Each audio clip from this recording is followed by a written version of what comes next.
but it will be recorded and will be available on YouTube for viewing for, I'm not quite sure how many months, but certainly a number of months after this date. Thank you all for attending. First of all, are there any apologies for absence? Alison, have you had any apologies, or Di? Sorry, no apologies. No apologies, okay. Declarations of interest. Are there any declarations of interest? Craig or Jennifer?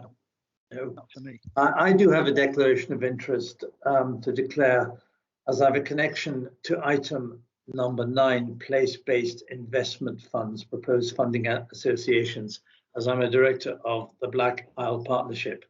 I'll therefore withdraw from the meeting during any discussion and voting on that item.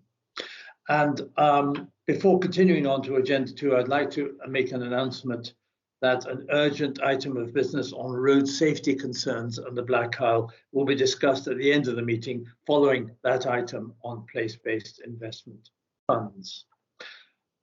So we now go on to agenda item number 3, the Scottish Fire and Rescue Service. We'll have an update, and I think Ricky Dibble is going to be presenting this item. Ricky, welcome. Thank you, Chair. I'm not going to run through the report word for word. It's been sent out to you and you've all seen it. And the figures in it aren't hugely high. So that the stats, it's very hard to pull off sort of stats for the numbers of incidents we have. I mean, over the piece we had 1 accidental dwelling fire in Rosemarket, which was down to a chip pan. In terms of fire casualties and things, the numbers were very low. We had a couple of deliberate fires. Probably the highlight, the one for me, is we had the RTC again at Munlochy Junction.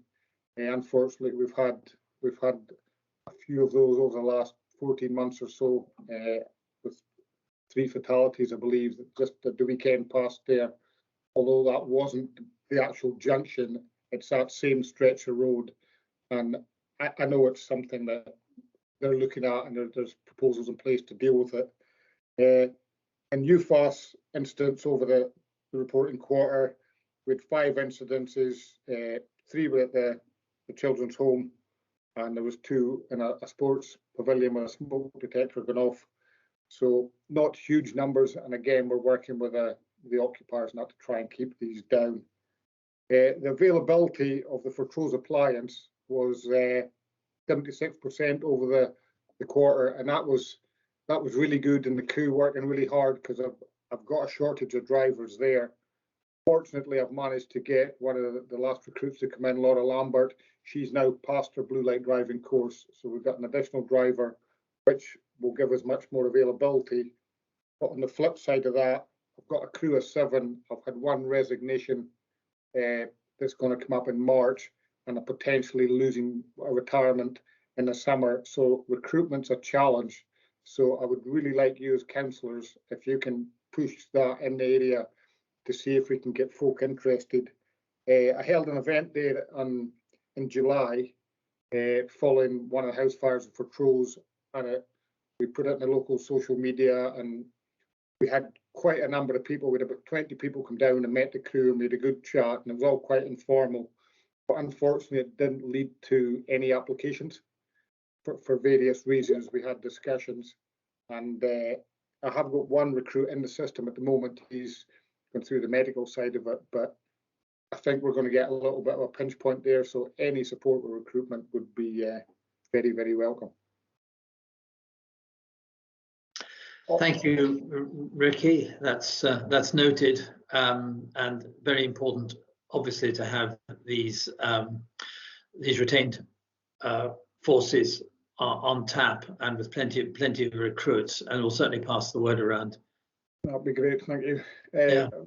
I've seen Councillor Fraser's got his hand up. Yep, Craig. Yeah, thank you, Ricky, for that. Just picking up on page 11, I don't think it was at the last meeting, because I was down the borders, but just to have the statistical information all in one place, it makes life so much easier to pull everything that you're doing together. And it does show that across all different types of incidents, there is a reduction. Disappointing, obviously, with the road traffic accident, and I send my condolences to the relatives of people who have been lost there. But I know Scottish Transport Scotland and various other agencies are looking to deal with the issues at Munlochy Junction, but we have to be careful that we don't push spots elsewhere around that road network. I think the other one would be in the recruitment side of things would be to circulate that to community councils, Transition Black Isle, and any other third-party organisations on the Black Isle and surrounding area, because it is important that you have that push for recruits. It is a rewarding occupation, but can be quite challenging in some of the incidents that you have to deal with. So it does take a special kind of person to be with either the fire service or the police. But thank you for all your what you do and your crew do on the Black Isle. Yeah, thanks for that, Councillor. It's good to hear the feedback on the reports, because I know as a service we've been speaking to the various people we present to, and we've done a lot of work on the reports, and the new format certainly seemed to be well received, and it is quite easy to look at and read, so most people are quite keen on that. In terms of recruitment, you've kind of touched on it there a wee bit. If you could send me a list of parties who you think might be good to advertise this through. I know we're getting on board with P&J shortly, and we're running sort of campaigns, and we're out to support an MFR event at the Wildwoods. They're doing a fire walk at the end of the month. We're going to go out and take a fire appliance out and try and raise our profile there a wee bit. But any contacts you have, I'm more than happy to get in touch and try and spread the word, because, as you say, the more people that come forward, the better. On a positive note, before I finish, I've got 2 more recruits who are looking to join the Cromarty crew, and I know they're a volunteer unit as opposed to a retained unit, but they both successfully flew through the fitness and the practical test on Friday, so I'm hoping to get them onto a course in April, and that'll put me up to 8 in Cromarty, which would be really, really positive and good. Okay, thank you for that. That seems hopeful. As a matter of interest, when you record deliberate fires, does that include wildfires, Ricky? Yeah, we break it down into different categories, whether it's indoors, outdoors, and whether it's in a field or if it's in a premise or a shed or whatever. So we can break the stats right down to deliberate, but you know, the numbers we come across are deliberate fires. Yeah. So the 2 in this past reporting period, one was refuse in Auckland, and the other one was an outdoor fire. So we can break it down, and you know, if we see a pattern emerging, then we can push on and try and target. You know, if it was use in a wood or whatever, we can go to the school and interact with them. And I'm actually going to Fortrose School. I've been contacted by them to go along, hopefully next month, and do the sort of uniform services day and try and interact with their, I think it's their 4th and 5th years, to try and sell a fire service to them. So that might assist to the recruitment side of things as well. Has there been a problem about perhaps bored young people setting fire to things during this period of lockdown? Have you seen any kind of significant increase in that kind of activity? No, touch wood, you get the odd instance, but it doesn't seem to be a regular pattern of it, which is fantastic. You know, I know that the weather's not been great the last period for folk being out, but it's, you know, no, touch wood, we haven't seen a huge increase in the kind of antisocial side of things in terms of fire, which is long may that continue. Good. Okay. Well, it's altogether a pretty positive picture. I think probably there's nothing to add, Ricky. We don't need to keep you any longer, but thank you very much for your report. It's much appreciated, and for appearing in person to answer questions. You're very welcome, and you've all got my contact details. If you need anything, please don't hesitate to get in touch. Thank you. Thank You very much indeed. Okay, bye-bye.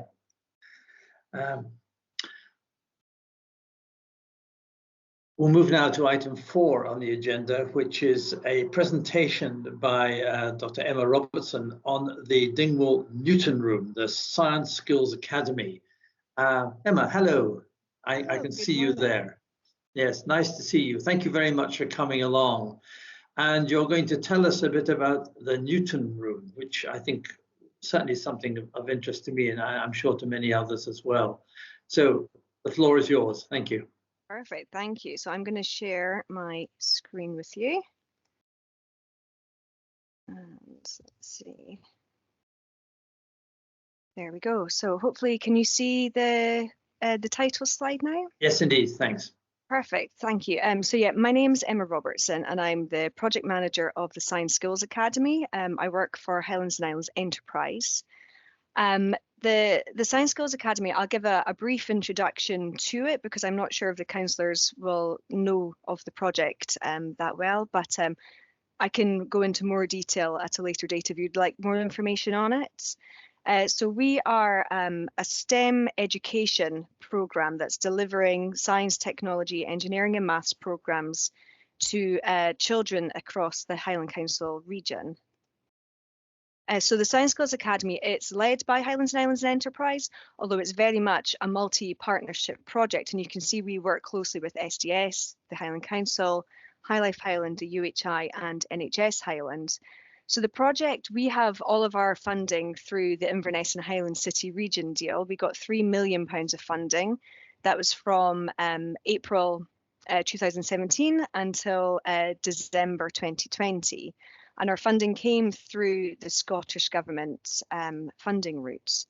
So the goals of our project, we're here to deliver an equitable provision of STEM education classes across Highland. So we target P6 to S2 pupils specifically.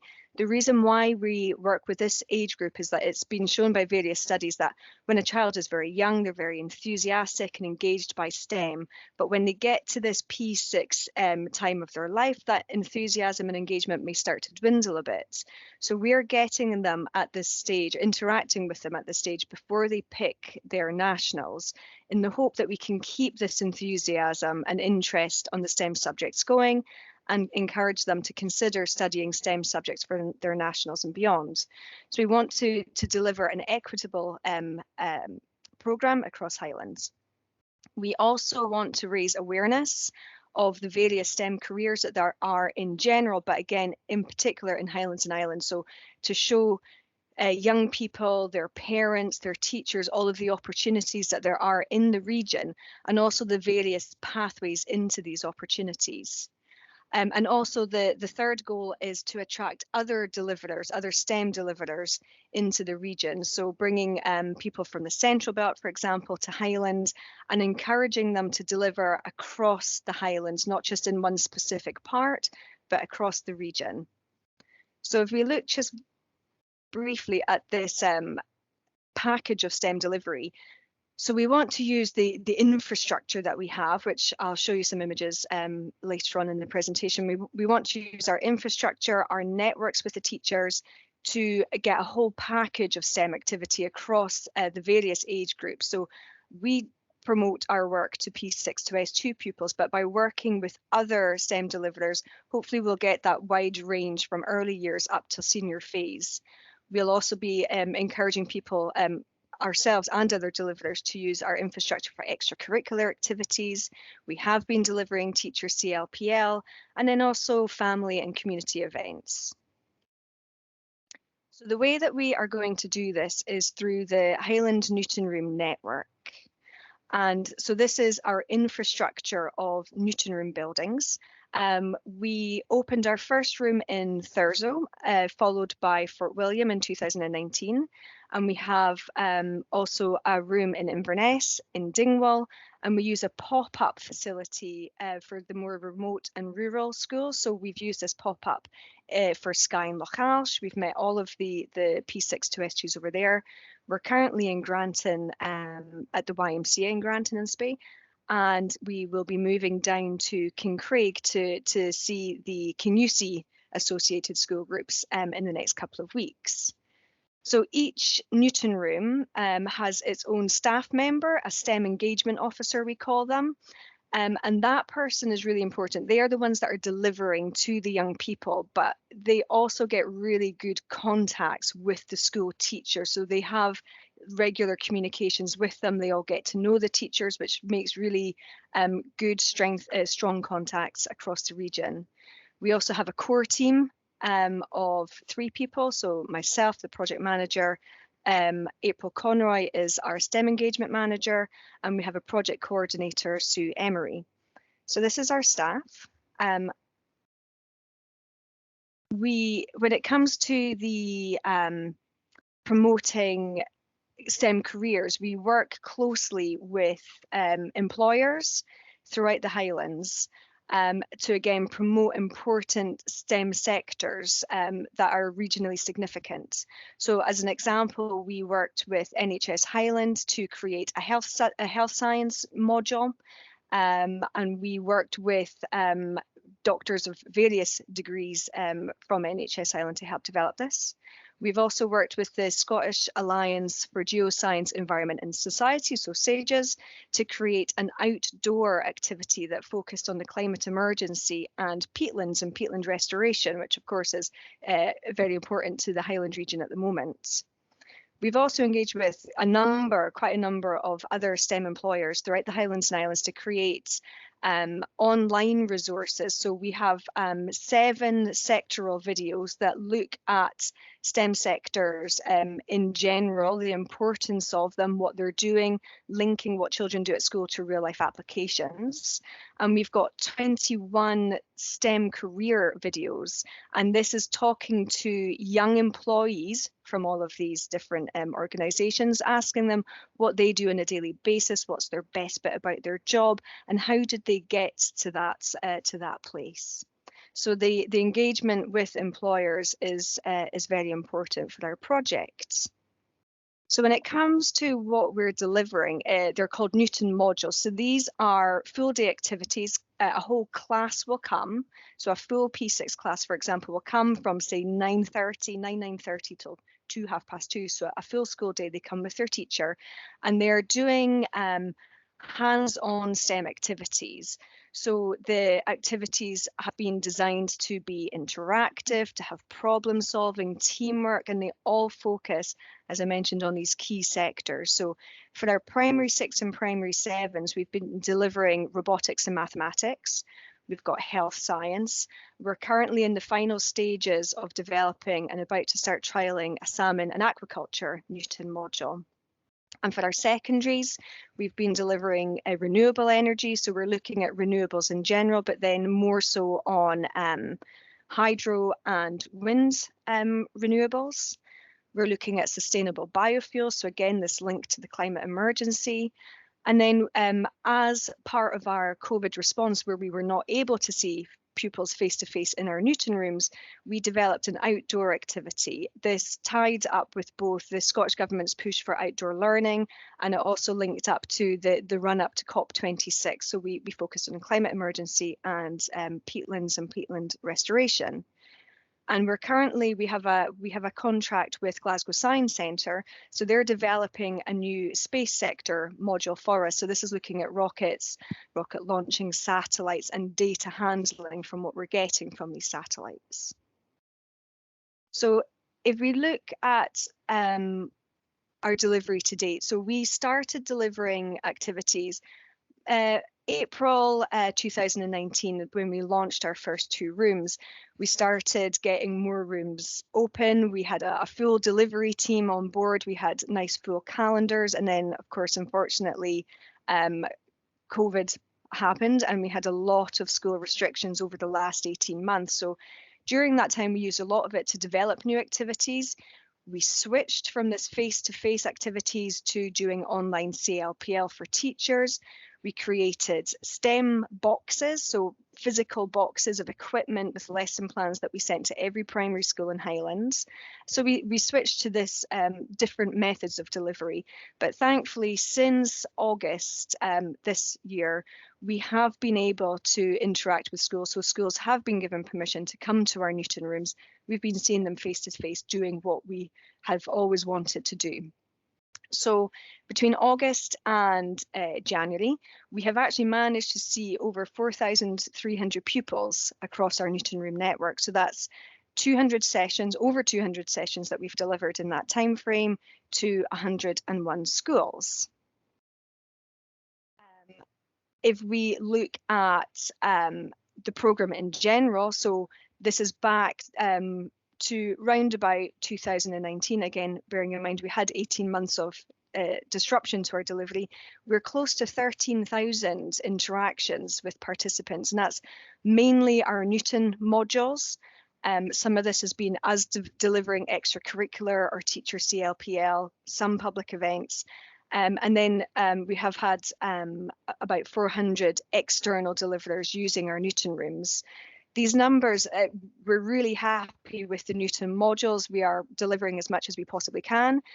The other numbers we would have liked to have been higher, but at the moment, because of COVID restrictions, and this is mainly enhanced cleaning regimes that we have. So between one school and another school, we have a big clean of the rooms. So we're not having these extracurricular activities in between school sessions for the moment, but obviously we'll hope that these will resume more going forward if restrictions continue to ease a little. So most of, in fact, all of the schools from the Black Isle are going to visit our Dingwall Newton room. So all of our rooms have been created to be bright and inspiring locations. So we're taking young people out of their schools to a new setting, which will hopefully inspire them. We are teaching them with not their school teachers, but our STEM engagement officers who come from a variety of backgrounds. And we're teaching them these different hands-on activities. We're not replacing what they do in school, we're enhancing an additionality to what they do in school. So coming to the room is part of the experience. So this is some pictures taken from within the Dingwall Newton room. So you'll see the upper left, this is the entrance as you come in. As it's a listed building, we've had to keep some features intact, the colours, some of the woodwork, but we're putting our own splash of colours wherever we can with our branding. The top right hand side, if you're familiar with the town hall, this was the room that had like a cafe bar area. So we took that down and we've opened that into one big space, and this is our main teaching room. So this is the space where the room is set into pods, they work in groups, but there's a big open space for them to be getting down onto the floor doing activities. The area that was the kitchen in the past, we have extended that back to make it a larger space, and we have put in our laboratory. So this is what you can see in the picture, the workstation coming out. We've got 6 of these workstations coming out, so we can fit about 20 pupils in there at a time. And this is where they're doing some of the experiments. Some are in the main room, some are in the laboratory. And then the back of the hall, we have divided into 2 spaces. So one of them, you can see in the bottom right-hand side, this is our amphitheater. The other half is has been retained by High Life Highland for their uses. The amphitheater is the focusing space. So they come in here and they're looking and they're listening to the person who's delivering and talking to them. So this is very much the focus space. If there's class discussions or presentations, this is where this will happen. I would love to invite any of the councillors or anyone on the call who would like to see the room. We would love to give you a tour around. So please do, via the ward manager, let us know of any dates that you would like to come. We would be delighted to show you. We're also hoping to have an official launch imminently. As part of the City Region Deal programme itself, the Cabinet Secretary, Kate Forbes, has been due to come up and launch the programme.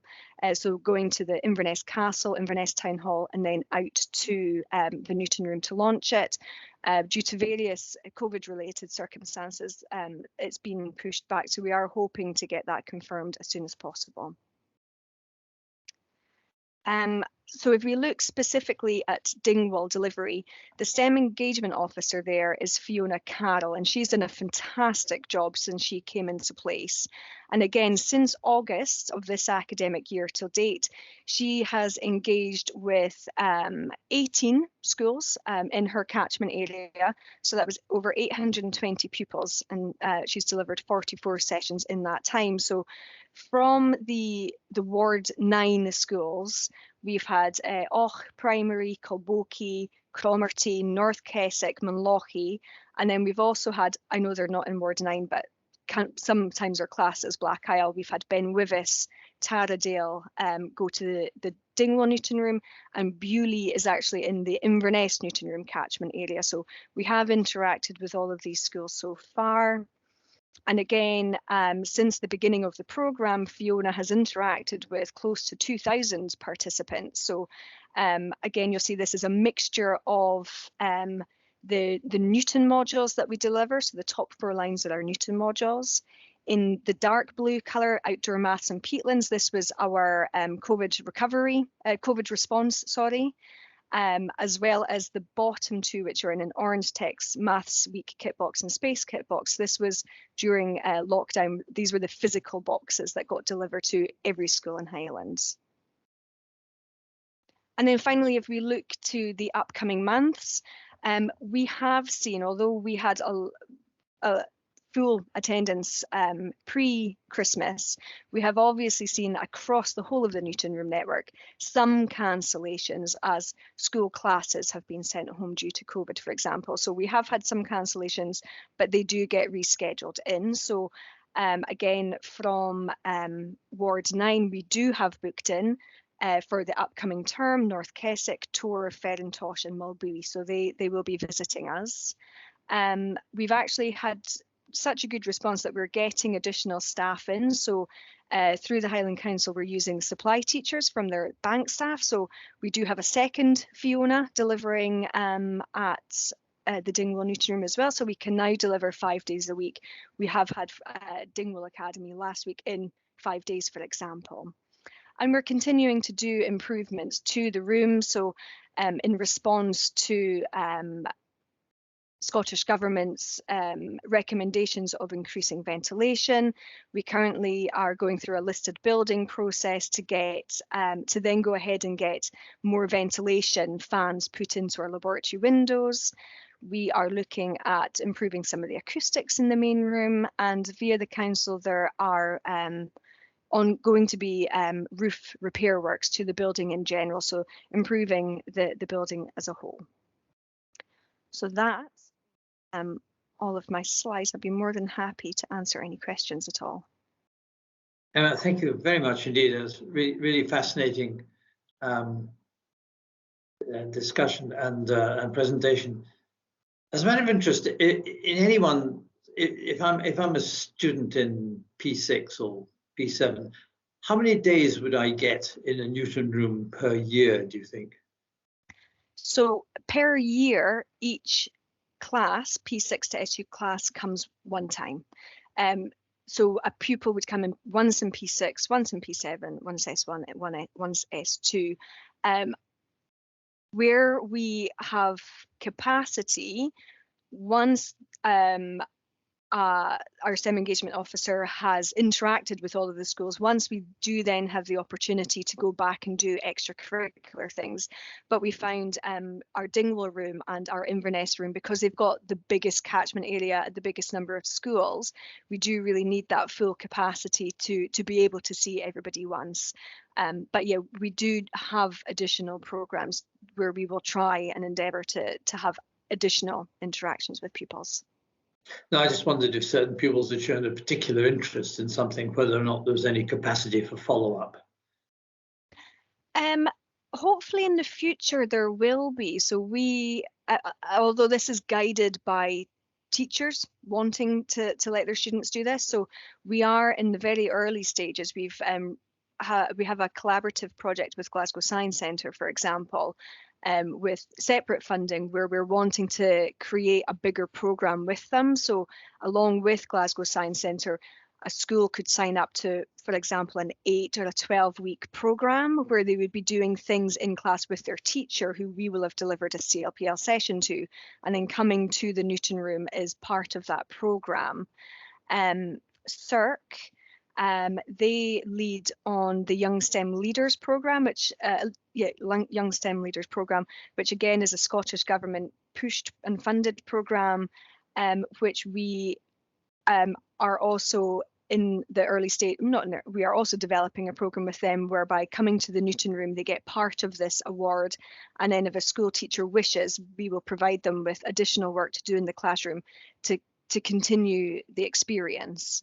So yeah, by working with other organisations, we can help build up this programme. Okay, thanks. That's really interesting. Yeah, Councillor Fraser, Craig. Yeah, thanks very much, Emma.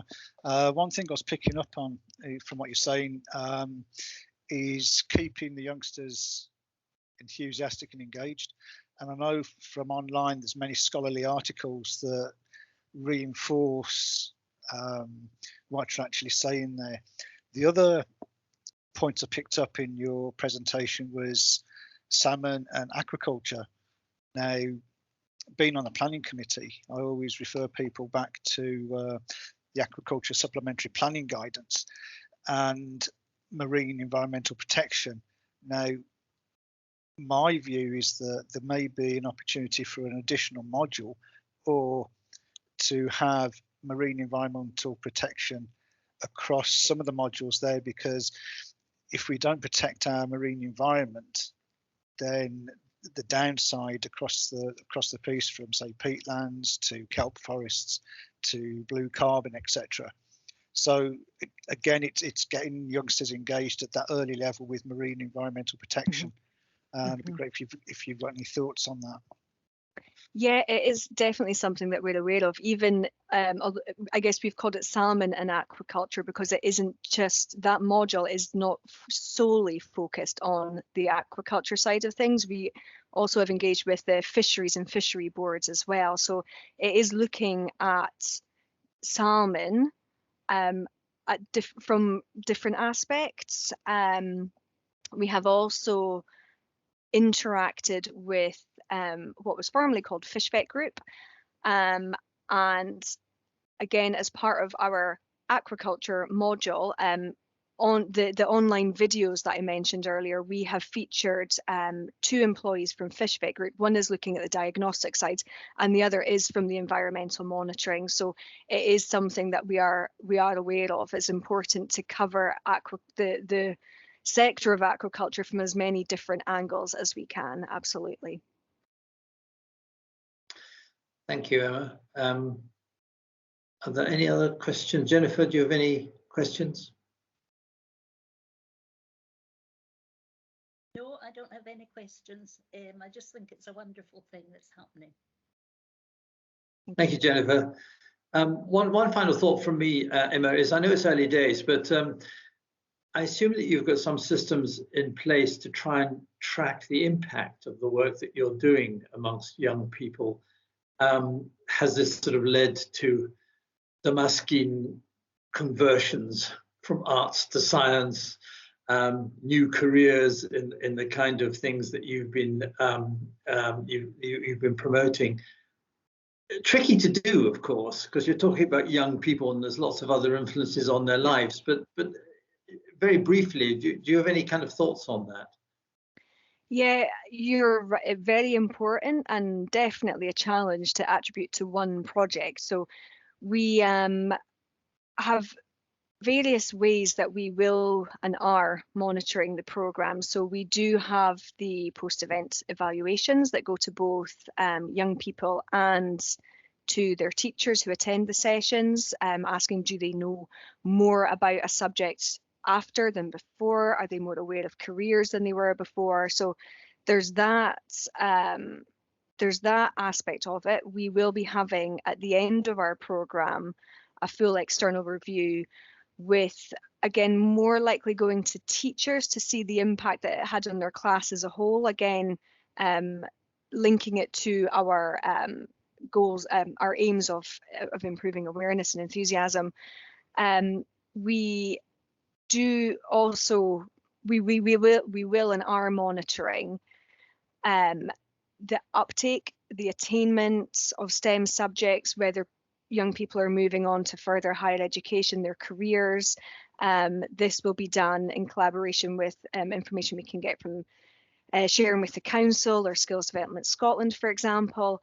But it is that sort of thing, I guess, is a 10-15 year study looking to see how a P6 where they ended up, and difficult to attribute to one project, but it is something that we are monitoring and evaluating these things as we're going along short term and longer term. Interesting. Thank you very much. Well, I, for one, would certainly like to come and see the Dingwall Youth Room at some stage in the near future, maybe even at your opening, your grand opening. I'm sorry it's been so delayed by COVID, but it has. Well done for all your efforts and for adapting your activities and sort of putting so much of the stuff into online and modules and that kind of thing. And good luck with your future work, and I look forward to meeting you face to face sometime, I hope in the near future. Thank you for coming along and giving us that presentation. Thank you. Bye now. Bye-bye. Okay, we go to item number 5, which is the visitor management strategy as applied to Channery Point. Colin Simpson is here just to give us a quick oral update. Colin. Okay, good morning, members. Members, what I was wanting to do just now was just to maybe start off with giving a little background more broadly to visitor management activities across Highland, but then to focus in on what's proposed for Shannonry area at the moment. And I suppose probably the best place to start would just be a little bit of explanation around the 2 different plans that the council's been working on, and just to try and make it clear to members why there are 2.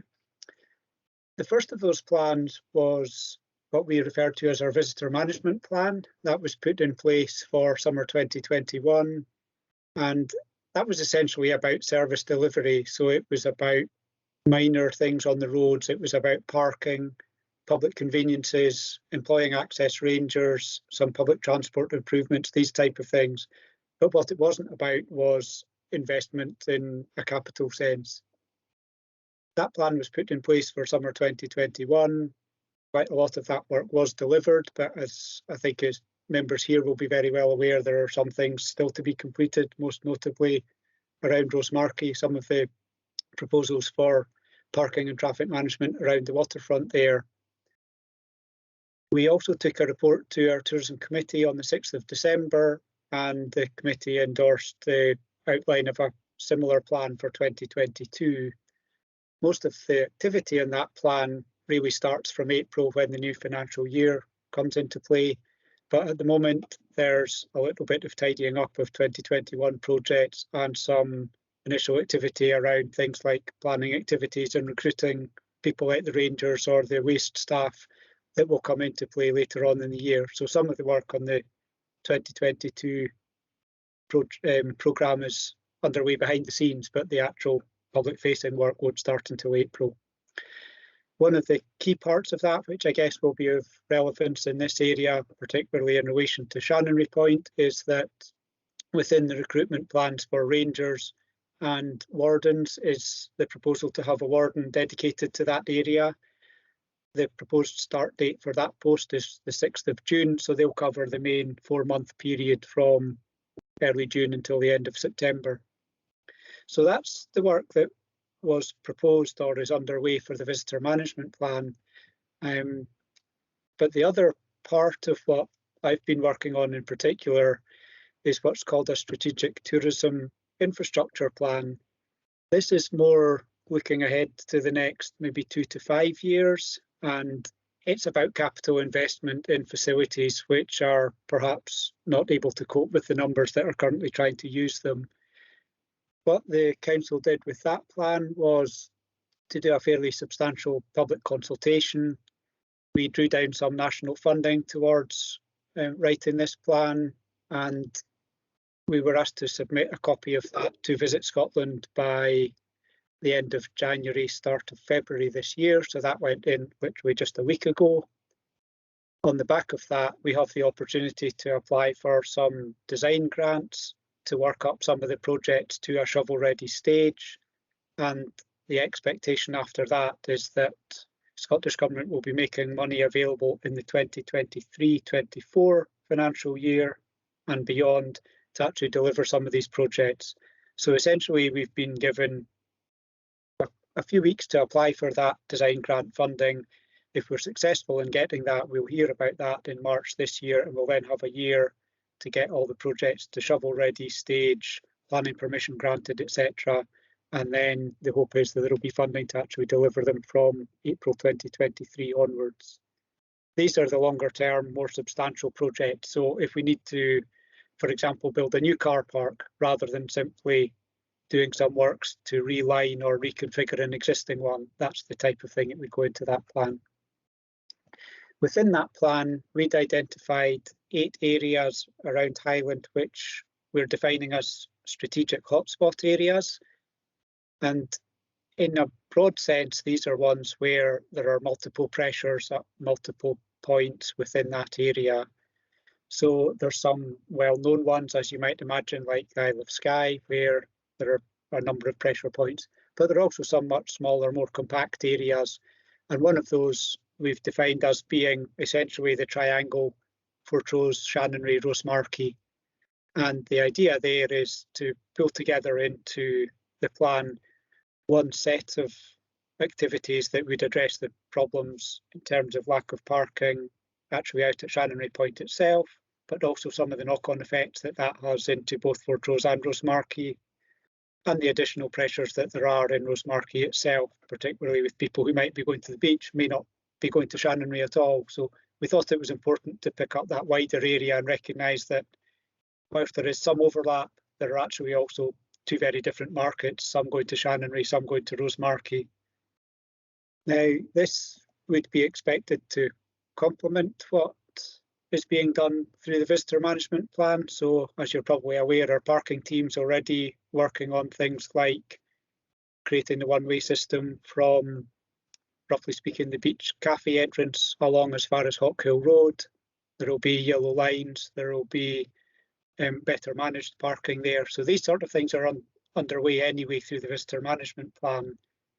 But the expectation is that that won't entirely address all of the pressures. So there's probably a need for something longer term, which probably involves a new car park at some location, probably not actually out at Shannonry because land is difficult to come by, possibly not actually along the waterfront in Rosemarkie either, because for similar reasons, the limited space there. So it may well be a car park at another site, possibly a few hundred metres away, and that might be linked in with other forms of traffic management, but also other opportunities for people to get to the place they're going to. So either public transport or park and ride from that car park out to Shannonry Point, improvements to the path network to allow people to park and then walk out, improvements in terms of what you might call active travel, so maybe encouraging people to actually park there and then cycle out. Now, potentially over time that could involve things like bike hire, although that's very much a thing where we would expect a commercial operator to come in and offer it if they felt the market was there, rather than necessarily something the council would be doing itself. But the ambition there would be to get people, when they arrive in one of the communities, to be signposted to this car park there, and then make their way out to wherever it is they're going without actually having to use their car any further. So that's, in a way, the longer term ambition for that area. We know there may be some sites available, but we also know that sites can be difficult to come by. And so it may be one of those things where there's a shorter term measure, for example, a local farmer who would make a field available as a peak season temporary facility. And whilst that's in place, then the likes of our roads team or parking team would look at longer term options where we might actually buy some land and create a new facility. Our role, in a sense, within the tourism team is to identify what some of the needs are, start trying to identify where some of the opportunities are, perhaps bid for funding for them. But we're not actually a project delivery team ourselves, so that would then get passed on to the relevant service, in this case the parking team, who would then try and deliver the project. And potentially, if it was a paid for facility, they would also put in place the commercial element of it, because the ambition with most of those projects is that whilst there might be some money required up front to create them, we would seek to make them as viable as possible in the longer term, ideally self-financing, so there would be, for example, parking charges there when people use it. So that's where we are with the two different plans just now. Just to recap, the visitor management plan, that activity is underway, and I appreciate members will be very well aware that there's been some quite significant delays with the part on the waterfront in Rosemarkie. The slightly longer term look, roughly speaking 2 to 5 years ahead, we have submitted to Visit Scotland and through them to Scottish Government to highlight the fact that we think that Rosemarkie, Fortrose, Shannonray triangle is one of the major hotspots in Highland, and as such would warrant some national funding support to try and address the issues, and that would be through that more holistic approach of new car park, public transport, active travel, etc., to get people around the community. So I appreciate that's perhaps a wee bit of a rush through some of what's happening, but hopefully that's of interest and of use to members. But of course, happy to take any questions you might have about any parts of it. Colin, many thanks. That's really helpful and very informative. A lot of information there. Craig's got a question. Craig Fraser. It's more observations, really. You mentioned a designated ranger at Chanry Point.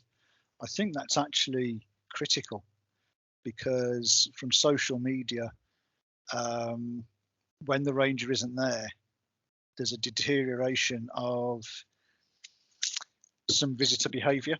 If I'm trying to be sort of diplomatic in how I word what I say, because not every visitor would be tarred with the same brush.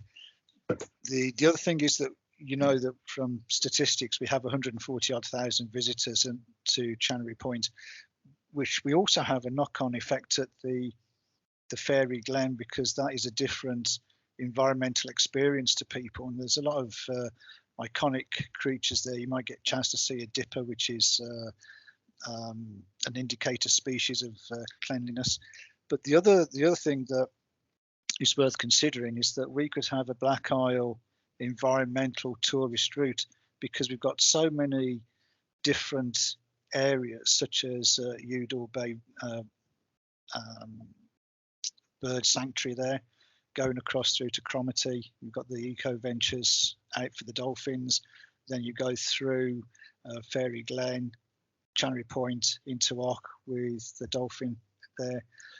And then you've gone up to Munlochy Bay. So in a whole circuit, we've got a huge amount of opportunity there for environmental tourism.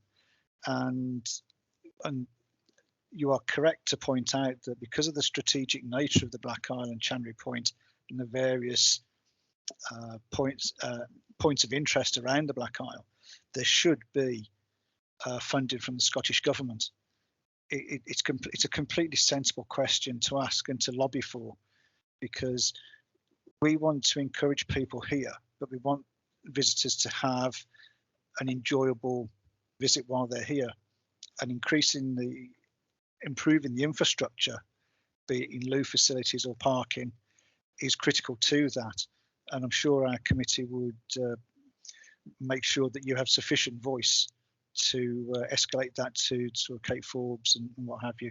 So those are the observations there, Colin. You have a very difficult task ahead. Thanks, Craig. Colin, do you want to come back on any of that? Just a couple of brief points. I think would certainly agree with you around the warden or ranger being essential. I know it was quite well into the summer last year before one was employed in this area, but it was quite apparent that a lot of things became better after they were started. The other thing I think which proved very useful to us was that ranger, as well as all the others around the Highlands, started to gather a huge amount of data that we just never had in the past. And that has been absolutely critical in terms of us putting together a convincing plan at a national level, because we're able to quote figures that they were able to gather that we didn't have before. But we were also able to use some quite useful anecdotal ones. And one that sticks in my own mind about the Shannonry one was the ranger made a comment in their log that they moved on a motorhome that had been, it was a large motorhome and it had been parked across 4 parking spaces. And that's the kind of thing that I feel brings it to life. And when it goes to a national panel who we're wanting to understand the circumstances in our area, it's that type of quote from a robust source that I think really helps us make the case. So I couldn't agree more. The warden or ranger there is quite critical. Just picking up very briefly on the kind of environmental tourism side of things, whilst this is one plan, this is only one part of the role I have. And as you may be aware, another part of my role is engagement with business groups around the Highlands. And one of the groups I work with is Black Isle Tourism Team.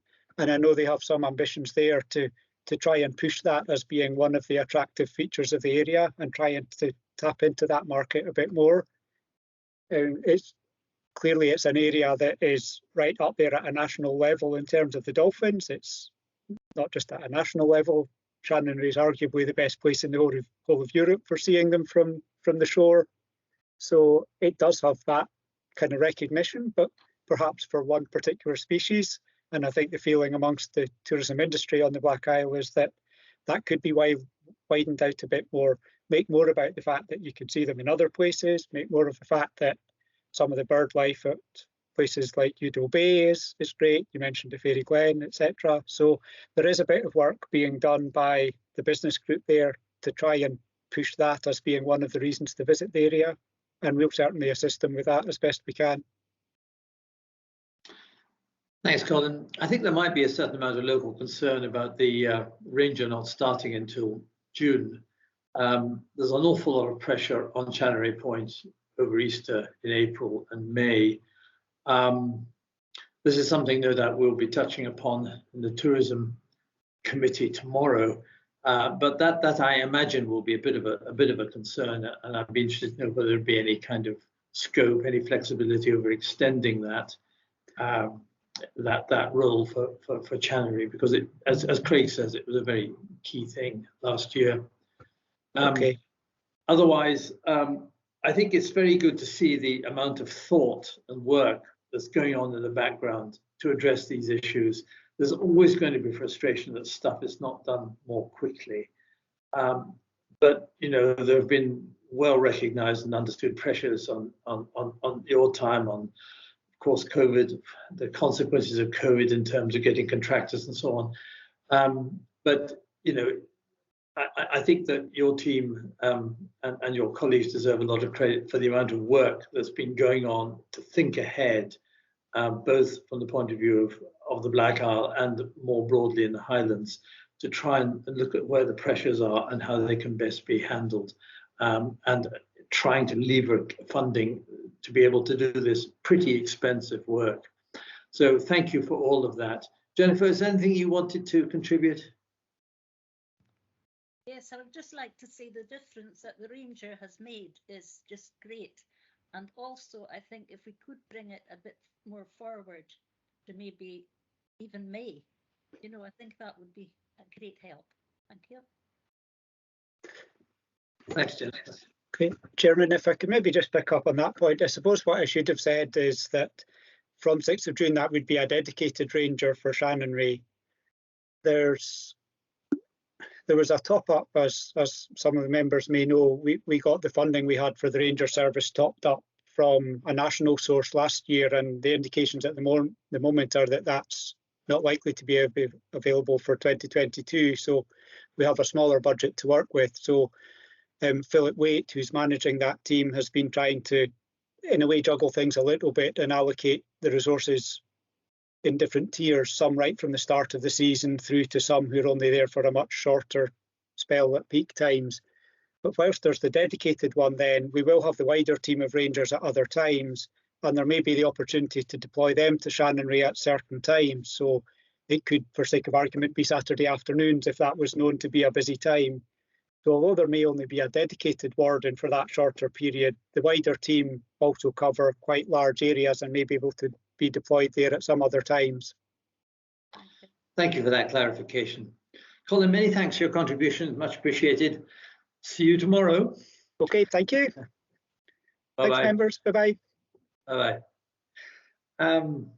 Colleagues, I plan to skip the Area Roads Capital Programme right now because Colin Hull, who I know wants to be part of this discussion, hasn't been able to join us yet.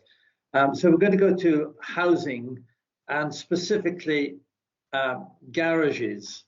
There's the report on this, which you have all been circulated, and we have been asked to agree to a level of rent increase to apply to Black Owl garages and garage sites for 22-23. Rory, I think, is here to introduce this item. Hello, Rory. Thank you, Chair. Thank you, councillors. Yes, you've got the garage rent report in front of you, which proposes an increase of 1% in garage rents in line with the increase that was approved by the Housing and Property Committee for council house rents, to keep that consistent.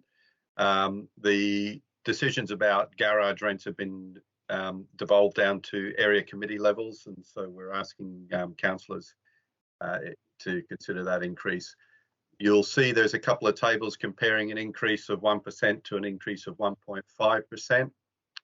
What we're proposing for garages that are rented by council house tenants, that increase would amount to about 10 pence to their weekly rent for their garage. And for non-tenants who are subject to VAT, that would amount to 12 pence. I'm open to take any questions now if councillors have any.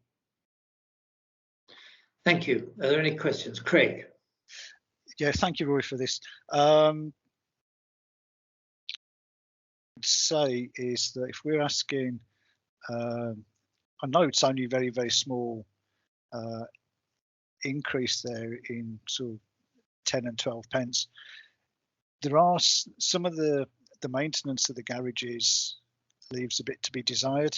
We've got a couple in Cromarty, where I think, to be fair to the person that's renting them, the garage should be in a good condition, such as the roof's not leaking or the garage doors are maintained.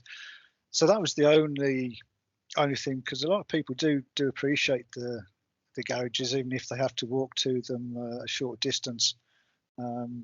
So that's the only comment I would make is on the maintenance and the condition of some of them. Yeah, if your garage is perfect, then fine.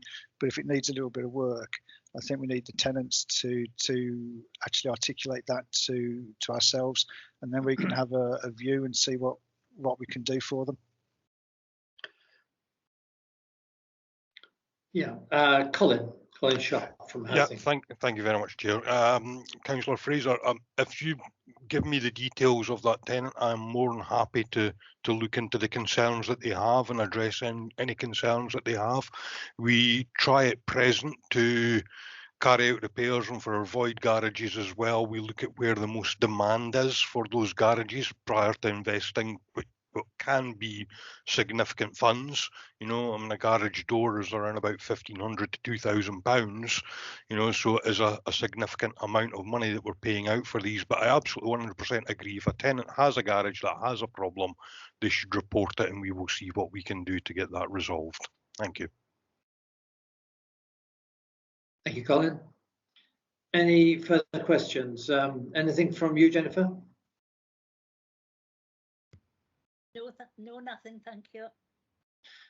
Okay, thank you very much, gentlemen.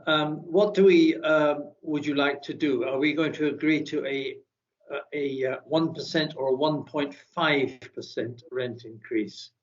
I would propose a 1% increase, which is in line with what the strategic committee suggested. Is there agreement on that? That works for me. Yes. Okay, that's fine. Okay, let's agree to a 1% increase in the charges on rents for garages. Gentlemen, thank you both very much indeed. I think that's all. Thank you very much, Chair. To do.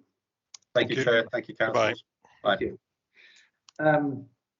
Okay, I don't think that Colin is around yet. So shall we go on and discuss the common good funds?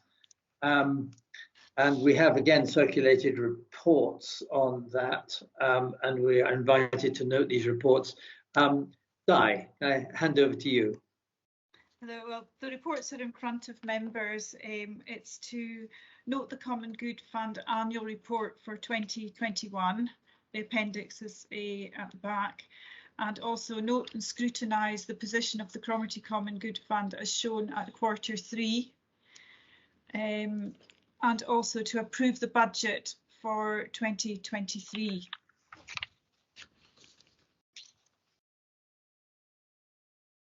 Okay, and this applies to all the common good funds, is that correct? The same really for Fortress and Rosemarkie Common Good Fund. Happy to answer any questions as well.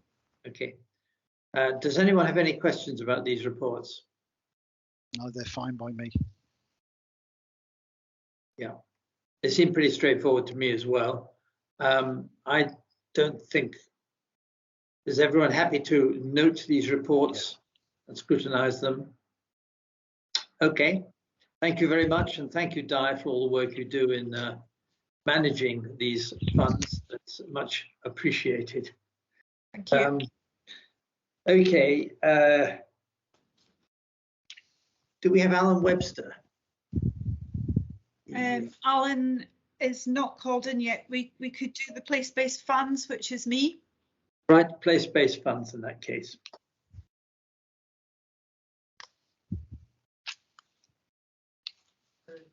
Right.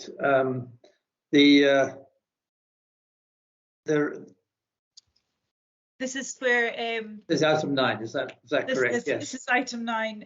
Okay. So you have. So we're yes, it was a place-based investment fund. This is the item in which I've declared an interest.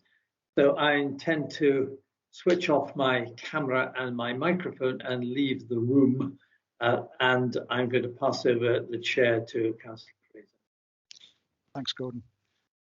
Right. Yes.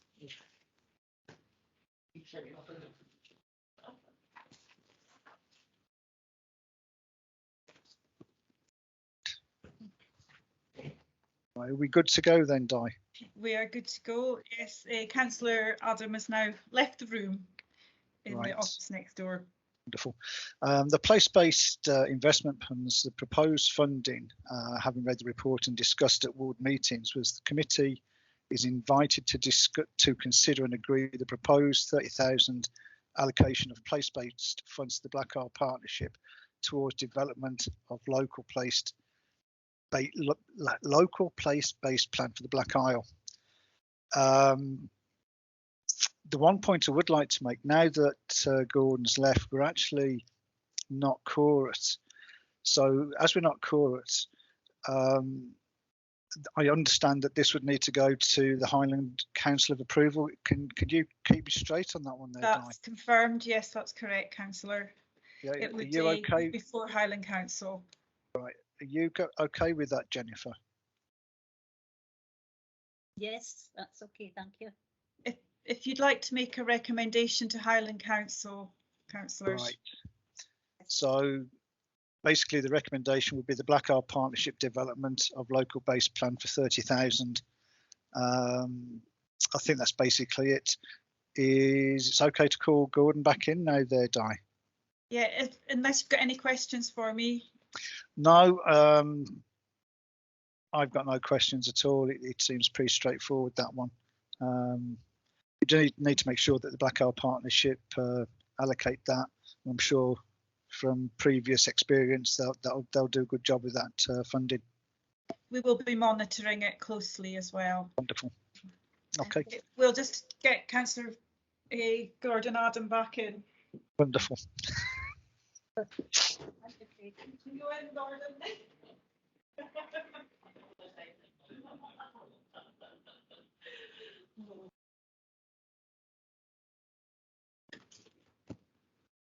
Gordon will join the meeting in a second.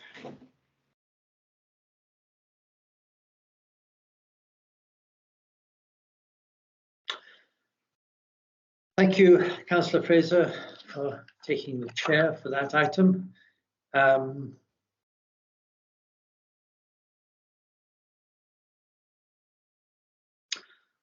Right. I've just invited Alan Webster to join the meeting at this moment, and Right. then I'll follow up on Colin Howell. Right, fine. So we'll go, when Alan joins us, we'll go to the place-based investment programme. Perhaps people would like to pause for a comfort break at this moment. That would be fine by me, certainly. Okay, shall we reassemble in that case in 5 minutes' time? No. Welcome back, everybody. And we move now to item number 10, which is the place-based investment fund, which is different from the previous item that we've just discussed, which is the place-based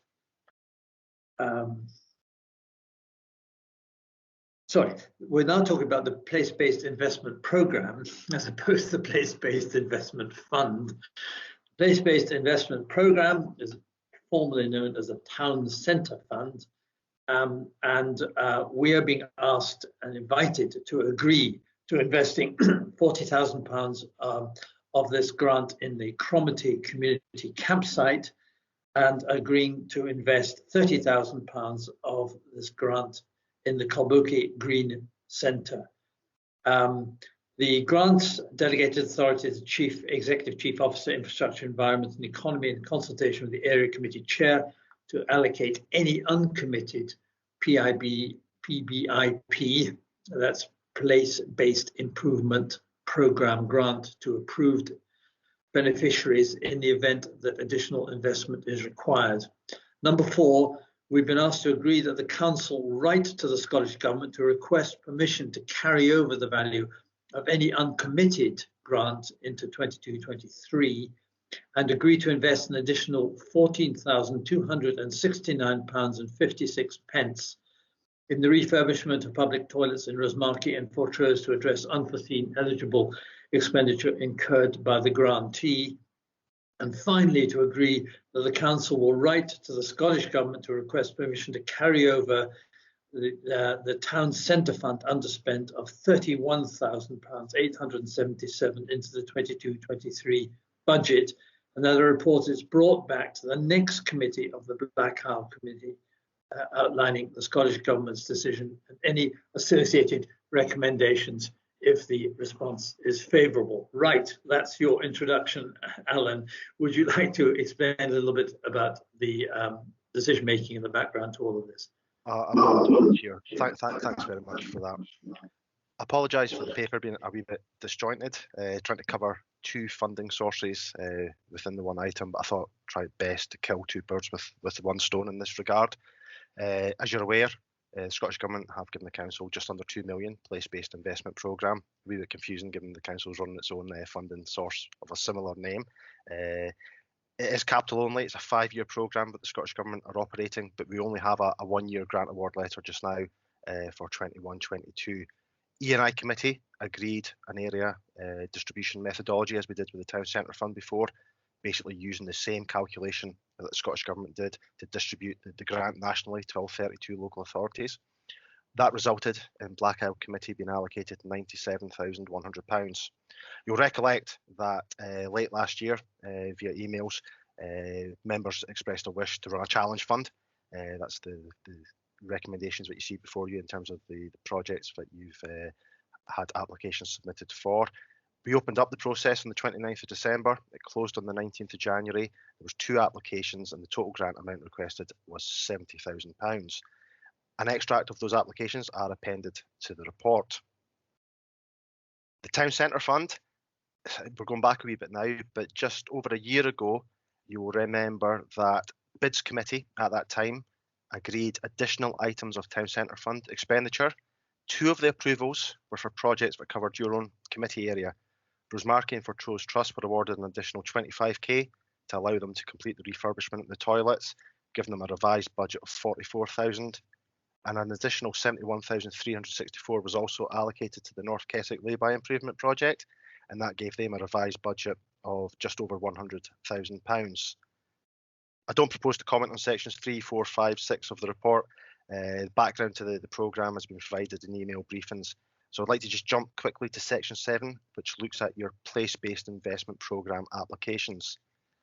As I say, you've got a £40,000 request from the Cromarty Community Development Trust for the community campsite there, and Calbokie Community Trust seeking 30,000 for their green shelter, which is part of a much bigger project there in terms of their community hub. There's 4 key considerations, members, that you need to take account when looking at these projects. Firstly, does the project satisfy one of the 7 Pbec objectives? You'll be pleased to know both projects do that quite clearly. Is the expenditure capital in nature? Again, both do that. They're both related to fixed physical assets. Can the expenditure be contractually committed by the 31st of March 2022? Again, you're quite in a positive position, but both seem to be able to do that. And does the project align with local community plan and partnership objectives? Now, that was a key requirement of the decision-making process agreed by E&I Committee back in September. If you don't mind, Chair, I'll maybe bring in the ward manager, Di, just now, just to provide a verbal update. Could I just quickly ask a question? It's just something that struck me with the Development Trust for Cromarty. Would I need to declare any interest being a Cromarty resident? I mean, I don't have much to do with the Development Trust at all, and I just wanted to make sure that I wouldn't be conflicted in any way. I would say no. Right, fine. It's just something that crossed my mind. Yeah, it's fair enough to bring it up, but I mean, I think you can take declarations of interest a little bit too far, frankly. No, the fact that you reside in Cromarty is, I think, perfectly okay. I'm very happy with it anyway. Okay, fine. Di. Hi. I think this is just to confirm the comments received from the Mid-Ross Community Partnership, which in the past the Dingwall developed. Oh, sorry, I think I'm out of sync. I was just to make sure that the 2 projects, Di, don't run contrary to the aspirations of the Community Plan and Partnership in any way whatsoever. No, they don't. They don't. Excellent. Thanks very much, Di. So in terms of the projects, as I say, the Cromarty Community Campsite in 7.4, this project has all its match funding in place. It is capital. They have the preferred contractor in place. Unfortunately, there's been a time lag between when they got the original tender price and now. As you see across the board with capital projects, construction costs are increasing because of COVID and obviously Brexit, price of materials, etc. So the applicant there is assuming a 25% uplift in the preferred tender price. That's been discussed with the preferred contractor, and they're seeking that from the place-based investment programme to basically conclude that funding package and move forward with the project. I have no concerns regarding the proposal whatsoever. And in terms of 7.4, Calbokie Community Trust, in terms of the green shelter, again, the Pbec objectives are met. It is capital, it's definitely deliverable. They've got preferred contractor in place. No issues there, members, at all with that project. It complements a larger, ambitious project for the community hub on the site, with a cafe, public toilets and community and business space, which I think members have endorsed in the past when I've been at committee as well, very supportive of that project. So this is a good first phase of that development. Now, if I move to section 8, members, given that you only have 2 projects totaling 70,000, you do have an uncommitted sum if you're minded to approve those, you will have 27,100 left to be committed. What I'm suggesting in 8.1 is that officers engage with the two applicants in the first instance to explore if there's any additional items that could be potentially be eligible for place-based investment programme investment, and maybe look at adding value to those projects in the first instance. Given that funds have to be committed by the end of March, I'm suggesting that delegated authority is granted to Malcolm MacLeod in consultation with the area committee chair. If the applicants do not require additional investment, we would have to basically go back to the Scottish Government and ask for permission to carry over, and that's where that recommendation comes from, and with a view to bringing that back to committee if the decision is favourable. I don't know if you want to take questions just now, Chair, before moving to the Town Centre Fund, because they're slightly separate. Yes, let's do that. Just before I bring in Craig, can I ask you about this question of carrying over the funds? What are the indications from the Scottish Government, bearing in mind there have been a number of difficulties faced by projects related to COVID, related to contractors and so on? Is it likely that we'll get permission to carry over the funds, do you feel? Obviously, I can't promise anything, Chair, but all the discussions to date have been very positive. Scottish Government officials have taken a pragmatic approach. We're not unusual in Highland in terms of the challenges that many projects are facing. They've been very supportive with the Town Centre Fund and offered flexibility in that regard. However, we have to keep governance right, so there's a due process to be followed there. And what I'm finding, this is, I think, the fifth area committee I've been to in the last week or so, and that there are a number of projects that will slip over into the next financial year, and the mood of members is that they wish to support the best projects that deliver best value for Highland communities, as opposed to being dictated by timetables. So what has been agreed is that tone will be conveyed to the Scottish Government. We've now got projects approved that we can share with the Scottish Government, that it's tangible now. There's real things there. Prior to Christmas, it was hypothetical, the scenario. I discussed the hypothetical scenario, and there was an awareness and understanding, but now we can go back with the real detail about some of these approvals. And personally, I think the Scottish Government will take that pragmatic approach. And okay. Yeah, I can't promise, as I say. Sorry, I was mobile off. No, that's fine, Alan. That's useful reassurance, and I think we will concur with the view of other members elsewhere that we would like to see projects proceed, but not be tied to timetables which are very tight, bearing in mind the circumstances we're in right now. So thank you for that. Craig. Yeah, I think it's completely sensible, Alan, to go back to the two projects there to see if they wish to enhance what they've got, because those projects are good anyway, and if we can enhance them, that's going to be beneficial for visitors and for the local residents as well. So fully support that, and I'd fully support Gordon and yourself going back to the Scottish Government and saying to roll over any funding, because I think that's completely sensible, and the money's there anyway, so why would you not do that? And I think it's incumbent on the Scottish Government to actually allow that to happen. So you have my full support on that one as well, Alan. Thank you. Thank you, Craig. Jennifer, you have any thoughts on this? Are you happy to support the idea that the money should be rolled over, and an approach, first of all, should be made to the two projects to see if they can take any more money in this financial period? Yes, I support that, Gordon. Okay, fine. Okay, so you've got our okay on that, Alan. Okay. Do you want to carry on and talk about the Town Centre Fund? Yeah, I'll try not to take up too much longer of your time. 9.1, North Keswick Lay-by, you'll be pleased to know the project is now complete. There was a final underspend of 50,547 and 37 pence. I think you'll remember when we were agreeing the budget way back, the Town Centre Fund budget, we didn't have detailed costs at those times, so it was very much speculative in terms of the allocation. So we've now got an underspend there.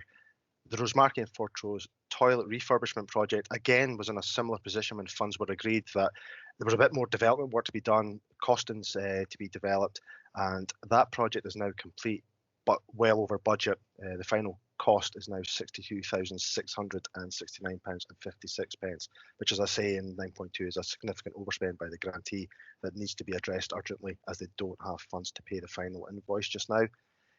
I think you're aware, members, I think the grantee's probably been in touch with you directly as well. They encountered unforeseen remedial works necessary for Trows due to the roof timbers requiring to be replaced. Unfortunately, when they submitted their original funding applications, the properties hadn't been opened up, therefore they were oblivious to this work. And there was other obstacles that they had to overcome in terms of utility connections, etc., to the property. So they've worked tirelessly, but there are obviously cost implications. I would just like to flag up something, members, as it's an error on my part. I refer to £12,000 of match funding for the project. Now, I incorrectly assumed that was towards the development, the refurbishment of the toilets, but it's actually a standalone sum for the public art side of things as well, so it doesn't form part of this project. That money is secure, it's ring-fenced within their accounts, but it's for, as I say, a standalone separate project to complement the redevelopment of these two toilet blocks. So in essence, there's a funding gap now of 14,269.56, and I'm suggesting that that's taken from the South Keswick lay-by underspend. In essence, if you're minded to support that and agree that leaves you a TCF balance of £31,877.81. There is no other projects requiring that funds, so again, like the place-based investment programme, we'll be going back to the Scottish Government, it's the same team, asking for permission to carry that over and bring proposals back to the next available committee on how that could potentially be invested if the Scottish Government are supportive. Thank you, Alan, for that. I would absolutely support you in providing the additional 14k to the Raft organisation, which has been refurbishing the public toilets in Rosemarkie and for Trows. Yes, they have had unexpected problems, but like you, I greatly commend the work that they've done on a voluntary basis in putting this project together and sticking with it and opening up the four Trows toilets, which had previously been closed, and refurbishing the Rosemarkie ones, which have been, I think, great assets to the communities, particularly at this time when there have been so many tourists coming to these places. So I personally got no problems about that. Jennifer and Craig, what are your feelings about this £14,000? Are you happy to grant that? Yeah, I'm quite happy for that. With that 31,000, if the Scottish Government agree to that, that would enable probably match funding to go to that as well. Is that a possibility? So that 31 could generate or lever in additional funding for projects. Does it work that way or not? Off the top of my head, what I was hoping the Scottish Government might agree to is basically merging it with your place-based investment programme, because it's an evolution of the Town Centre Funded Place-Based Investment Programme. So one of the key objectives is Town Centre revitalisation. So I would like to think they would just let us merge the two, and that would give you a sum of money to maybe augment with your round 2 place-based investment programme grants, a 5-year programme, so you just have a bigger allocation next year. So that's kind of what I would propose to the Scottish Government as a solution moving forward. So we'd have a total of near enough £60,000 carried over. Okay. Correct, Chair. Look, on the question of North Keswick, the lay-by, you say the project's complete. Mm-hmm. It's not. Is it entirely complete? I mean, I think the waste disposal hasn't been fitted yet. I don't think, in fact, the contractor has even been appointed. And I don't think the parking bays have been marked out either. What's your latest information on all of that?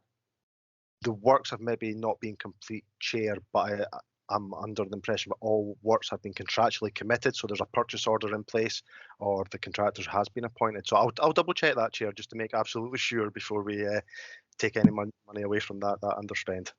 Okay, fine. Yeah, I think that's probably a good idea. Have a word with Alistair Stewart, because I'm wanting an update on precisely where we are with this project, which I'm very hopeful will be complete by the start of the tourism season. so that the motorhome waste disposal unit has been installed and is ready for use by that time. But of course, as we all know, there are problems with getting contractors at this time. Alan, thank you very much indeed. Is there anything else you require of us in terms of permissions and so on? I think we've agreed to everything that you've asked us to agree to. That's perfect. Thank you very much, members. Okay, right. Thank you. Yes, bye-bye. Okay, goodbye and thank you. I suggest at this point we return to item 7. I think that, not item 7, I'm so sorry, item 6, the Area Roads Capital Programme 22-23. Colin Hull has joined us. Ian Moncrief is with us also. We have a report that's been circulated, and we are being asked, I think, to approve the Area Roads Capital Programme for the Black Isle area. Ian, over to you or Colin? Thank you, Councillor Adam. Okay, so councillors will remember that we discussed these schemes at the recent ward business meeting. And just to recap, we have a budget for the Black Isle of £325,000, including the 100k ward discretionary budget. The schemes that we discussed at the ward business meeting, they were developed from local knowledge, principally my road inspector driving around these schemes with my other engineering staff, picking up other sections of road that were in poor condition. And we've tried to, again, to focus on both the strategic routes that are carrying most traffic, but also on some of the worst roads in the area. And just to quickly run through these schemes with you, we've got the A832 Tour service station through to Mudlockie, 5 kilometres of surface dressing. The 832 Denny Road, as you come into Cromarty, we're looking at patching and surface dressing that as well. Again, the B9161 from Newhall through to Balblair, surface dressing that's just under 2.3 kilometres. The B9163 from the B9160 Junction through to Jemimaville. Again, that's just 1.8 kilometres, again surface dressing. And then looking at Marine Terrace, which is in fairly poor condition, the plan there is to run the paver over it to regulate the surface and then to surface dress that. And Karachi Road, again, is in pretty poor condition, so that will probably need the paver again with a surface dressing on top of that. Those are the schemes above the red line, which can be funded from the £325,000 budget. Below the red line are schemes that may be funded subject to additional monies being made available. And the top of the list is the Drinny Loop Road. Now that we will be seeking a contribution from the Christmas Tree Farm, and I'm pretty confident that scheme will go ahead. The other schemes below that include Bayview Crescent and Marine Terrace, 835 to Cullycudden, Cannon Street and Woodside Road, Ethy Road patching, and Ord Hill, which needs surface dressing. Councillors will remember that we did some fairly extensive overlay works at Ord Hill. Ethy Road needs several areas of patching, which we hope to be able to undertake prior to surface dressing that in future years.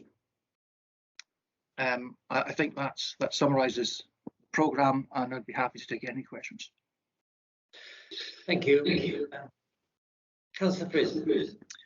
Yeah, it's just on the Jemimaville section, because if you go from Scottish Garage out towards the junction, you get to, I think it's the last cottage, so pretty much along that high street there. I've just thought surface dressing may need to be augmented by patching, because some of the areas there are very, very poor. So you mentioned on the Denny Road patching, and I think in where are we? The Jemimaville, the surface dress. I think again it's the same thing.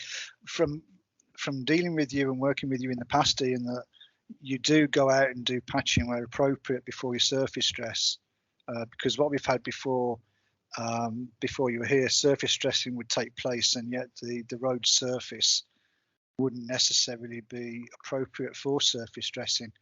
And I think at Bayview, Crescent and Marine Terrace up at White Dykes, there's a section there which would probably benefit from patching, because you have mentioned the paved run in a couple of places. So it's just those. And to thank you for starting on Bray Head in Cromarty, that hopefully should be off your list. And I thank you for your perseverance there, because that has been traumatic for yourself for a number of years and for residents, and it was not of your making that issue arose. And I'd like that on the record if that's possible. Thank you, Councillor Fraser, much appreciated. Just to answer your point, I mean, although many of these schemes are saying surface dressing, we found that a very efficient way of patching the road is to run a paver over it with the height adjustment screws set to 0, and we would put regulating material tar, screw that out, and it reshapes the road. It gives us a chance to reshape it so that any flat spots can be drained, but also fills in any potholes. When we feel that that's not appropriate, we would then undertake more significant patching. I have included patching rates into this programme, but I just haven't explained perhaps in sufficient detail what my intentions were. So yes, there will be sufficient adequate patching undertaken. Thank you. Jennifer, do you have any comments? Yes, I just would like to say thank you for doing Ord Hill Road. Unfortunately, it stopped at the bottom of Craiglands, which going into Ord Hill is in a terrible state. You know, we need the ditches and all these things done now to say that it was Ord Hill Road. Ian, I don't know. But thank you very much for doing what was done, because it's perfect. Thank you. Yeah, I think, Councillor Barclay, I think one of the problems we faced in last season, we had so much capital money. Trying to deliver that and spend that money meant that a lot of our revenue works had to be put on hold. So, but yes, I'll take on board your comments about the ditching, and we'll see what we can do at Ord Hill. Thank you. Thank you. A couple of thoughts from me, Ian. Yeah, very good to hear that you're going to pursue the idea of getting some contribution from the Christmas Tree Farm for the Driney Loop Road. It's very clear to me how the road has deteriorated in the past 4 months since the big Christmas tree lorries started using it. So I'm sure that will be widely welcomed. The patching that you did do beforehand has held up very well. There's the bits either side of it which are a real problem. Easy Road, the potholes are really getting terrible. So some kind of patching there would be, I know, greatly appreciated. And this is a road that is used by lots of cyclists, and there have been some high-profile accidents of cyclists on the Black Hour recently. Really very unfortunate, because they've gone into potholes and been seriously hurt. So I know, you can only do what you can do, Ian, and you do your best, but this is something which I just like to draw your attention to. Colin, just turning to you for a second on the capital side, can you give us an update on Bog Allen and the junction there, which I know has been a big, it's been quite a technical problem for you. Well, Thank you, Chair, and thank you for the opportunity to come to your committee, and I'm very grateful for you to defer this paper. I'm trying to go to I am going to all the area committees, and what I didn't appreciate, a lot of the area committees actually coincide on the same day. So thank you for that. Chair, you'll be very pleased to hear that I can say there's some good news, because the capital programme that was approved by members at full council in December has identified a capital allocation for minor road repairs and junction improvements. So we have got a capital allocation of that starting next financial year.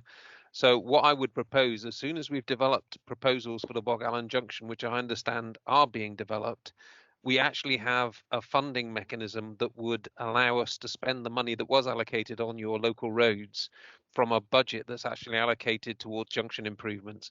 So I think Ian possibly knows more about where we are with regard to the design, but my understanding is I was chatting to Brian Stout a while ago, and he's got some proposals.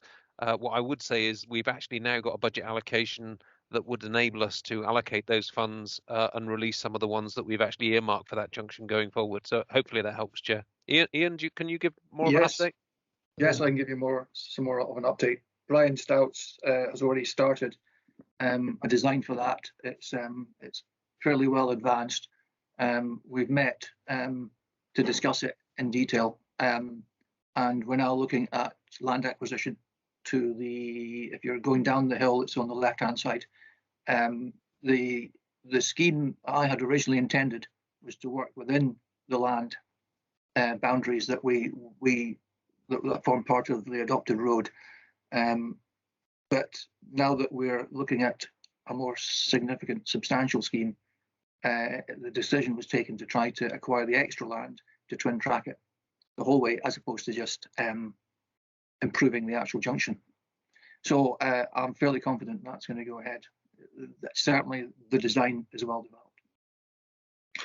That's very welcome news, Colin and Ian. Thank you very much indeed. I know a lot of people will be grateful for that, because they've become increasingly concerned about the danger of that junction and its steepness. So that really is very, very good news. Have any idea of timescales on this, when you expect the work to start? I think at this stage, I mean, I don't have a time frame, unfortunately. The design was sufficiently detailed to allow discussions with landowners to start to acquire that land. With any luck, it will be acquired through negotiation. So that we can, with a bit of luck, move forward relatively swiftly. Okay. But I can speak to Brian and give you an update on that. Thank you. Colin, any further thoughts, since you've now taken on the onerous responsibility of roads in the Highlands, which we're very pleased to see you in this job and wish you every success in the future. But do you have any other thoughts which are specific to the roads on the Black Isle? I mean, generally, Chair, the reason I'm attending all of the area committees is just to stress the really importance that you make decisions to enable us to programme those works. Trying to deliver a programme of works when there's been a delay in actually identifying what that programme of works is actually very challenging for us. What we are trying to do across the whole of the Highland Council is identify those works that we're going to self-deliver, where we need materials, how we're going to get the materials delivered, and also what works we're going to put out to external contractors and how we procure that. And we're doing that, I'll say, pan-Highland, and it's really important that we get approvals from area committees on our programmes going forward. So I'm very pleased, hopefully, that you'll be able to approve the report. The other thing I would say, Chair, is that the work of the redesign board and the ongoing work that we are doing in terms of looking at the whole way we deliver the road service and the work that we're doing. So there is a paper being taken to the redesign board on the 18th of February. That will identify the full scope of the review that we're currently doing in an engineering and roads review, and hopefully we will see an emerging action plan about improvements that we think we can do going forward. But today was really important. We got that programme approved. That'll allow us to work away with Ian and some of his other colleagues to make sure that we can deliver that. And so thank you for your opportunity. Thank you for coming, Collins. Appreciated. Colleagues, can we approve this programme of works? Yeah, that's fine. Okay. Yeah, that's fine. Okay, right, that's approved then. Thank you both very much indeed. Cheers, members. Thank you. All right. Bye then. Okay, I'd like to return to one extra item, an item of urgent business. And this follows the forum, the Black Isle Forum, which took place on February the 2nd. The forum was on the issue of road safety, and it took place between the Highland Council's road safety officers and the Black Isle community groups. And during this forum, there was widespread concern expressed about the dangers of speeding traffic. And as a result of this, the Black Isle councillors, taking into account these concerns, have come up with a motion which is requesting the full council of Highland Council to do the following. Number one, to find required resources to increase the number of road safety officers from 2 to 6, so that the introduction of additional measures to make our roads safer can be undertaken as quickly as possible. It was noted that at present, the 2-person team is dealing with 70 projects throughout the Highlands, and that the Borders Council, for instance, have a road safety team of 8.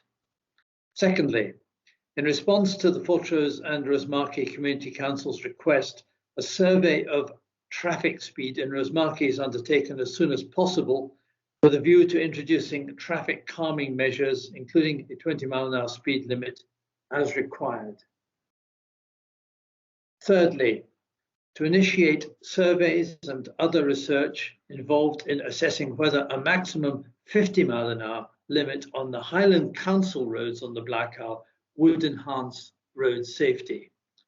And number 4, to make representations to the Scottish Government to speed up its planned legislation to make 20-mile-an-hour the default maximum speed in built-up areas, emphasising support on the Black Isle for this measure to be law sooner than the proposed date of 2025. Members, do you have any comments? Yes, Councillor Fraser. I think you're on mute. Yeah, sorry about that. It went back on. I'll go through each of the points because I've got relevant comments to make.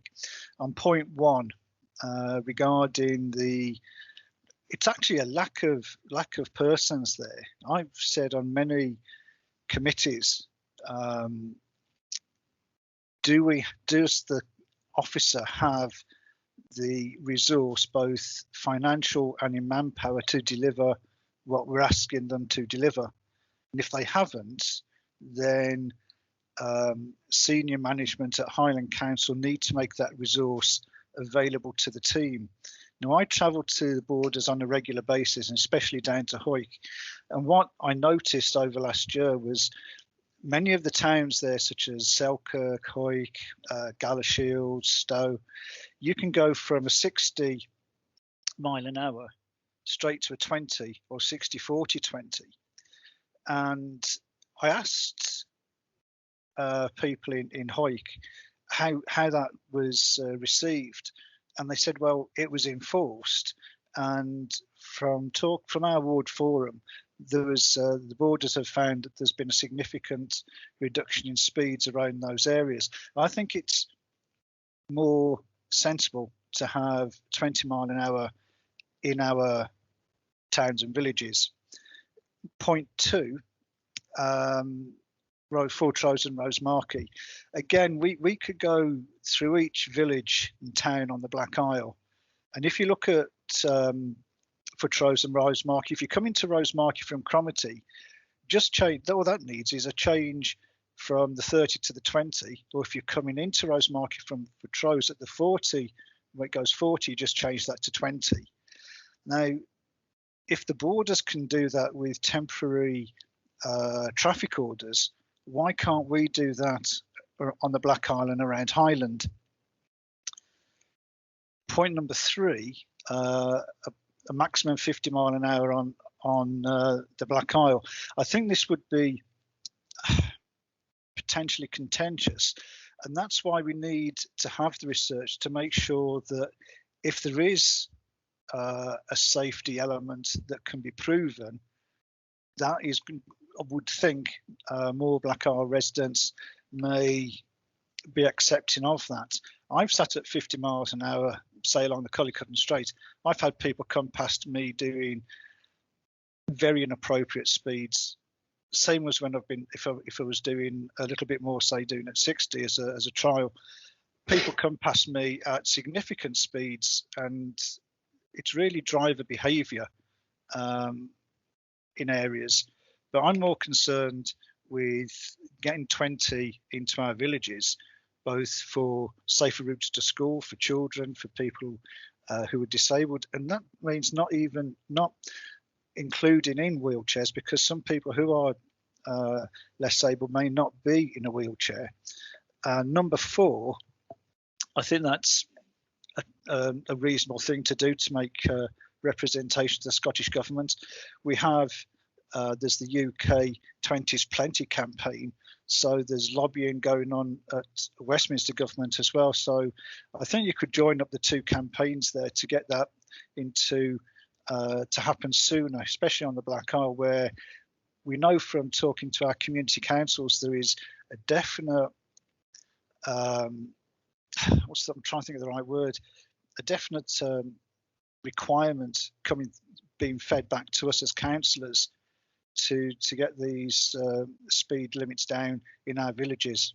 So I'll just leave it at that, but I'm quite happy with those 4 points with those caveats.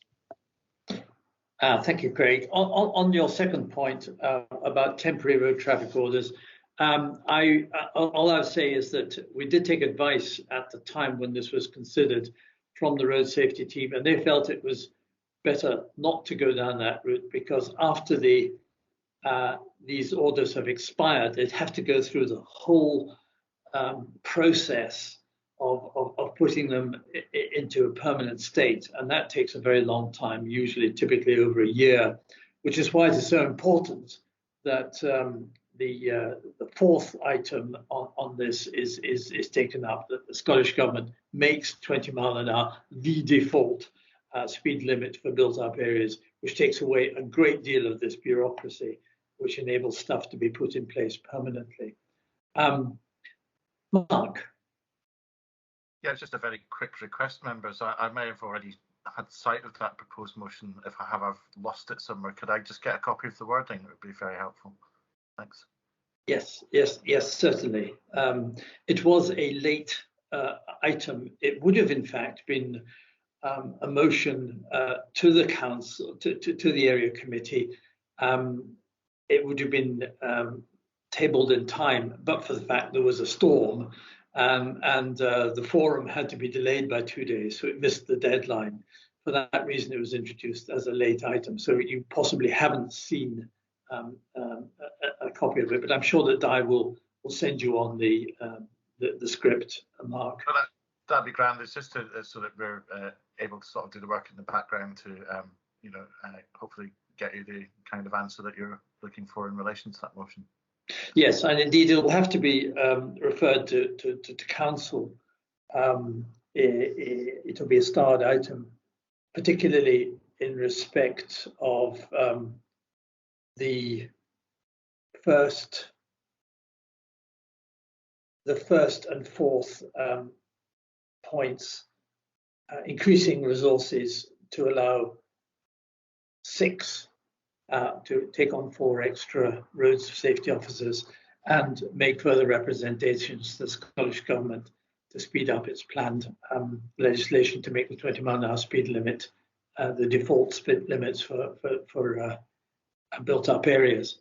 So that these I think items will need to be will be starred items and mentioned at full council.